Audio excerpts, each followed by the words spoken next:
Би чадсан байна, би хийцэн байна, би долларын тэр бүмтэн болсон байна. Би эрүүл болсон байна, би өөрийгөө шин түвшинд гаргацсан байна. Би гайхамшиг бүтээсэн байна гэж бодож яагаад болохгүй гэж. Тэгвэл хүн хамгийн түрүүлээд эрүүл болчихж юу яах ёстой байхгүй юу? Мөнгө олох ёстой байхгүй юу?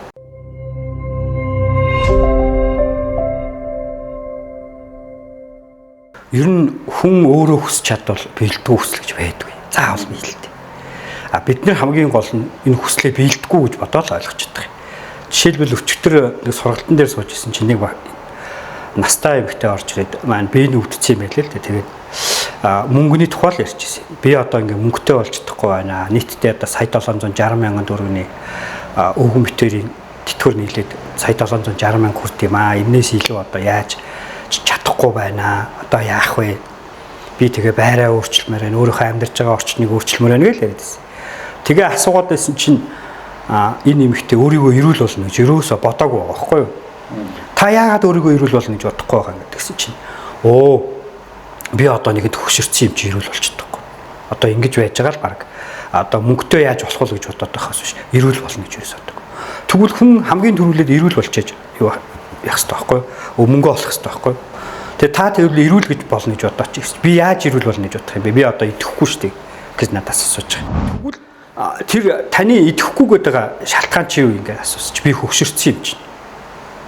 За тэгвэл би та нараас нэг юм асууя гэсэн. Тэр одоо нийт оролцож байгаа хүмүүсээс асууж штеп.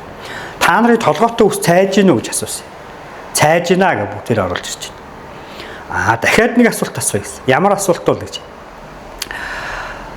Толгойтой энэ цайж байгаа усээ буцаад хар болно гэдэгт итгэж байгаа хүн байна уу гэж асуусан.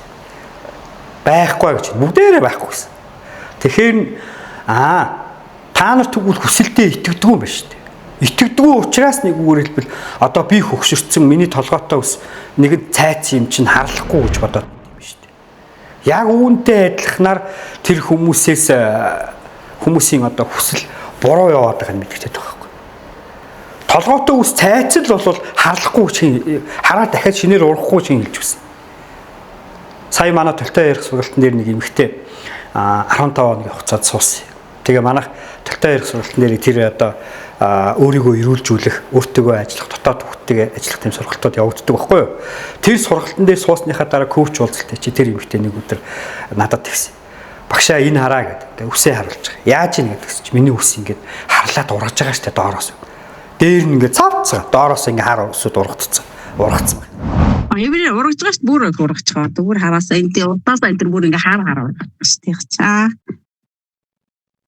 Харин тэр бүр илүү харна бүр тодроод байгаа шүү дээ. Өөр очих тодорч. Ардаас тэр бүр их хар ургацсан байна. Манай хүүхдүүд харчаад эмээг ус хар боллоо.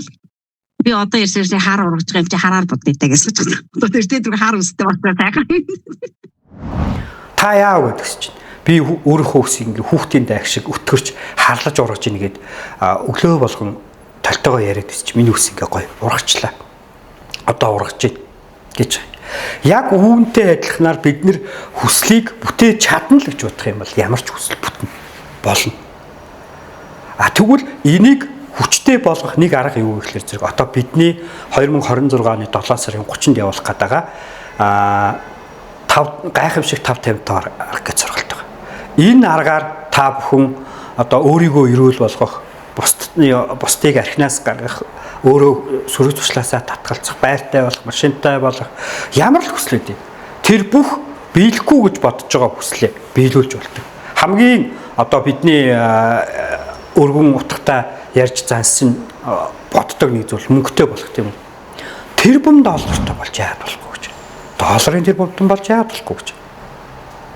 Надад мөнгө олдохгүй, надад одоо би чадахгүй гэж бодохынхоо оронд би чадсан байна, би хийцэн байна, би долларын тэрбумтан болсон байна. Би эрүүл болсон байна, би өөрийгөө шин түвшинд гаргацсан байна. Би гайхамшиг бүтээсэн байна гэж бодож яагаад болохгүй гэж. Та манай сургалтанд хамрагдахыг хүсвэл 55 гэж бичээрэй.